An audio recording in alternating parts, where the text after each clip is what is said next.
Эрт цагт 4 хүүхэдтэй нэг ядуу эхнэр амьдардаг байжээ. Хүүхдүүд нь ихийнхээ үгийг дуулахгүй өглөөнөөс эхлээд орой болтол цасан дээр тоглон гүйцгэн. Цасан хунгарт гутлаа орхин гертийн эргэж ирцгээхэд нь эхэн цуглуулж авчирна. Бас хувцаа нургуул эхэн хатаана. Эхт нь их л хүнд байлаа. Тэгээд амьдрахын тулд хийсэн ажлаасаа болж эхэн хүн дээр өвчлжээ. Эхэн овоохоодоо хэвтэн хүүхдүүдэд дуудаж "Хүүхдүүдээ надад ус өгөөч, миний хоолой хатж байна. Надад ус авчирч өгөөч" гэж гуйжээ. Тэгээд эхэн 1 удаа, 2 удаа, 3 удаа гуйсан боловч хүүхдүүд нь усанд явж өгсөнгүй. Их хүн "Надад гутал байхгүй." 2 дахь хүн "Надад малгай байхгүй." Харин 3 дахь хүн "Надад дээл байхгүй" гэжээ. Харин 4 дахь хүн юу ч хэлсэнгүй. Тэгэхэд эхэн "Манай эндээс гол ойрхон хувцсгүйгээр усанд явж болно. Миний ам хатаад юм уумаар байна" гэлээ. Хүүхдүүд нь инээлдэн овоохоноос гүйж гарлаа. Овоохой дотор байгаа ээжигээ харалгүй удаан тоглоцголоо. Тэгээд их хүн юу мэдмээр санагдсанд овоохойныхон завсраа шагааж харлаа. Харин эхэн бугын арьсаар хийсэн дээлэн өмсөж хоймрон зогссон байхыг тэр харжээ. Ингэж байтал ээжийнх нь өмссөн дээл өдөр бүрхэгдлээ. Ээж нь хавтгай банз авч дээлийнхэн арьсыг хустал шуван сүлтэй боллоо. Бас төмөр хошуутай болоод 2 гарын хооронд даалвч ургууг нь. Тэр даруй ээж нь шувуу болж хувраад овоохоноос нисэж гарлаа. "Дүүнараа харцгаа, манай ээж шувуу болоод нисчихлээ" гэж ах нь хашгирлаа. Хүүхдүүд ээжийнхээ хойноос гүйцгээж "Ээжээ, би ус авчирлаа" гэж дор дороо хашгирлаа. Тэгэхэд ээж нь "Гүүг, оройдчээ. Одоо миний өмнө нуурын ус байна. Би тэр усаар өөрийгөө эмчилнэ" гэж хариулжээ. Хүүхдүүд шанахтаа ус барин ээжигээ дуудаж гүйцгээлээ. Баг хүн "Ээжээ, гэртээ буцаж ир. Маа ус уу? Ээжээ" гэж дуудлаа. Ээж нь харин алсаас "Гүүг, хүмүн оройтчээ. Би буцаж очихгүй" гэлээ. Хүүхдүүд ээжийнхээ хойноос чулуу, намаг, дов сондуул дээгүүр олон хоног гүйснээс хөл нь улаан зулга болжээ. Бас хаа явсан газар нь улаан мөргөлдлээ. Ингээд ээж хөхөө нь хүүхдүүдээ орхижээ. Түүнээс хойш хөхөө өөртөө үүр барьдаггүй бөгөөд үр хүүхдээч өсгдөггүй болсон юм гэлээ. Харин түүндэр түүнээс хойш улаан хөвдөр хучигдсан юм гэдэг.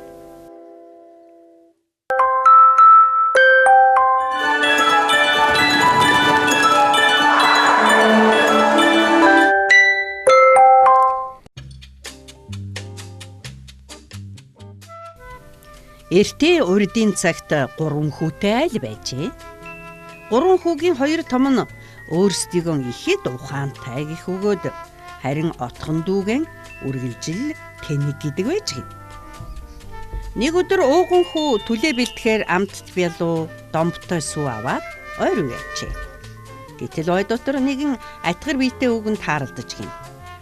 Ууган хүүд "Бялуунаас угслаадаж болтугай өгөөч. Харамлалгүй ганц балах чамаагүй сүүгөөч" гэтэл хүү "Чамд бялуу сүгээ өгчихвөл надад юу ч үлдэхгүй шүү дээ. Мөрөөрөө явцгаая" гэж гинэ. Ин хилээд хүү цааш явсаар ой руу орж сүхээ далайж буулгатал өөрийнхөө гарыг онож бэртвгэн.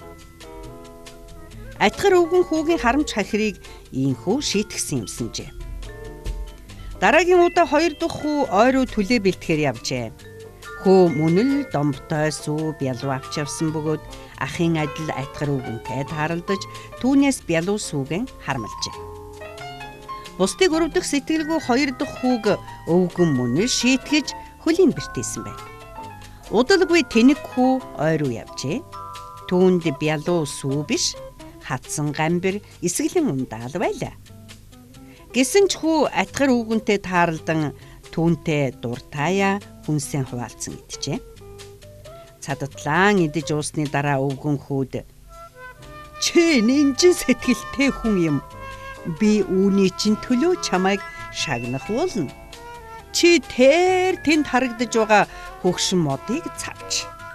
Тэндээс олсон бүхнээ аваарай" гэж гинэ. Өвгөн ингэж хэлээд яваад өвгөн. Тэнийхүү өвгний хийсэн модыг цавчвал доороос нь алтан үдсүдтэй галуу гарч ирсэн гин. Тэнийхүү инхүү галуутай болжээ. Хүү галуугаан тэврэн явтал замд тааралцсан хүмүүс галуу барьж үзэнгүүтэл наалдаж гинэ. Галуунаас 3 охин, охидоос багш ламтнаас сүмийн багшаас царил мөрөн дээр нь тавьсан 2 тариачин наалдан тэд бүгд 9 үлэн болсон гинэ. Тэд их хотод орж ирж гин. Энэ хотын хааны нэгэн охин уйтгар гунигт автсан бөгөөд түүнийг хөгжөөх нэг ч хүн байдгүй ээж гинэ. Тиймээс хаан зарлиг буулгаж гүнжийг инээлгэж чадсан хүнийг хүргэнэ болгохоор зарлан тунхагласан гинэ. Тэнийхүү үүнийг олд сонсоод ордонд очив гин. Гэтэл уйтгар гунигт автсан гүнж нь цувран гүйлдэх тэр 9 хүнийг хараад өөрийн ирэхгүй чанга инээж эхлэв гинэ. Хааны болзлыг биелүүлсэн тэнийг хаанд гүнжээ өгөхийг шаардлаа. Ирээдүйн хүргэн нь хаанд огт таалагдаагүй учраас хаан ордны хонгилд байгаа бүх дарсыг гэсэн даалгавар өгчээ. Хүү яах ийхээ бодож нөгөө атгар өвгөн рүү явсан гин. Хүүг очиход өвгөн "Би их цангаж байна. Юу ч уугаад нэмэр болохгүй юм. Хичнээн уусан ч цангаа адал байх юм" хэмээн өглөж сууж гин. Үүнийг сонссон хүү "Алив, би танд туслая. Намайг дагаад яв" гэд тэнийхүү өвгнийг дагуулсаар хааны ордны хонгил дэртэл өвгөн авраг торхнуудын доторхыг ховхсорж хайж гинэ. Өвгөн ганц хоногийн дотор бүх торхыг сулсан байна. Нэгэнтээ дарс дууссан тул тэнийхүү хаанаас амлалтаа биелүүлэхийг шаарджээ. Гэтэл хаан "Хөдөөгийн нэг муу банд хааны гүнжийг ихнэр болгох нь бүхэл мөрөөдөж ч зүрхлэх ёсгүй" гэж зарлагдаж гин. Тэгээд хаан дахин "Газар усны алинд ч явах хөлөг онгоц авчир" гэж зарлиг болгожээ. Тэнийхүү үнийг сонсоод өнөөх атгар өвгөн дээрэн очлоо. Өвгөнд учир явдлаа хилтэл өвгөн "Зөө, чи намайг энэрэн хайрлаж хооллож ундуулсан юм чинь. Үүний чинь төлөө би чамд газар уснаа явдаг хөлөг онгоц бэлгэлье" гэж гин. Ингээд хүү хөлөг онгоцон хаанд аваачч өгөө гинэ. Хаан эзэн хөлгийг хараад татгалзах чадалгүй болж хайртай гүнжин тэнэгт эхнэр болгон өгч гинэ. Ийхүү тэнэгхүү үзэсгэлэн технэртэйгэн он удаан жил аз жаргалтай сайхан амьдэрсэн юм гэдэг.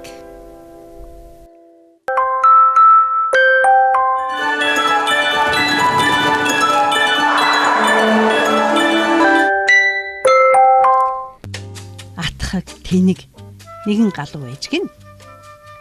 Тэр галуу бүх амьтантай атаархаж хэрэлддэг байлаа. Нэгэн удаа галуу цөөрөм дотор хөвж яваа хунг харжээ. Галуун духан шувууны урт хүзүү аятайхан санагдчих. Би ийм хүзүүтэй болох юмсан гэж галуу бодоод хунгаас хоёулаа хүзүүгээ сольчих. Чи надад хүзүүгээ өгөөч. Би чамд хүзүүгээ өгье гэж гуйж гинэ. Хүн бодол хийснээ зөвшөөрчээ. Галуу хунгийн урт хүзүүтэй болсон ч түүнийхэн ашгийг мэдэхгүй явлаа. Хүзүүгэн эргүүлж нэг үзэж, сунгаж нэг үзвч өөрт нь аль нь ч таалагдсангүй. Түүнийг хотон харчхаад "Чи чинь галууч биш хунч биш болчихжээ" гэд инээж гин. Галуу гомрохож турхирахыг завдтал гинэт хотонгийн том уудан хошууг олж харжээ. Галуу бас л "Би ийм уутан хошуутай болох юмсан" гэж бодоод хотонд хоёулаа хошуугаа сольчихъя. Чи миний улаан хошууг ав. Надад уутан хошуугаа өгөөч гэж хэлж гин. Хотон инээмсэглэснээ зөвшөөрчээ. Галуунд тогрууны хөл таалагдаж, сарьсан савраан тогруунд өгч, оронд нь нарийн хөлийг авчээ. Бас том цагаан жигүүрэн hirээний жижигхэн хардалвчаар солио. Галуу тогстой удтал ярилцсан байж өөрийн өөдсөн сүлэн хурц тод сүлээр арилжахаар тогтжээ. Харин нэг сайхан сэтгэлтэй ир дахиад түүнд залаа, санжлага бас өөрийнх нь хүслээр гуггуу дуугаач бэлгэлжээ. Галуу тэгтэл ямар ч уутай адилг болсон байна. Тогруун хөлтэй тэрээр hiрээн далавчаан дими дэвэн хонгийн хүзүүгийн 408 зохист эргүүлж хашаан дотор алхан явтал сүрэг галуу нисэж явснаа түүнийг хараад га энэ ямар шуу вэ гэж гайхацгаажээ. Би бол галуу гэж хашгираад нөгөөх галуу hiрээн далавчаан савчин хонгийн хүзүүгэн сунган хотонгийн хоолойгоор байдаг чадлаараа чаралж гинэ. Тэгтэл галуунууд хэрвээ чи галуу юм бол бидэнтэй явал да гэжээ. Бүх галуу нугаар явахтаа өвс зулгаах боловч нөгөөх галууны том уутан хошуу өвс зулгааж болсонгүй. Бас цөөрөм тийш гүйн очиж бүгд шумбах үед нөгөөх галууны тогрон хөл сэлж болохгүй байлаа. Галуунууд нөгөөх галууг шоолон га гэцгэн. Гэнэт эргийн цаанаас үнэг гарч иржээ. Галуунууд гайхал нисцгэлээ. Нөгөөх галуул харин hiрээн далавчаараа нисэж чадсангүй зэгсэн дотор сүүл нь орооцолдон хоцорчээ. Үнэг түүний урт хүзүүнээс шүүрэн давхилаа.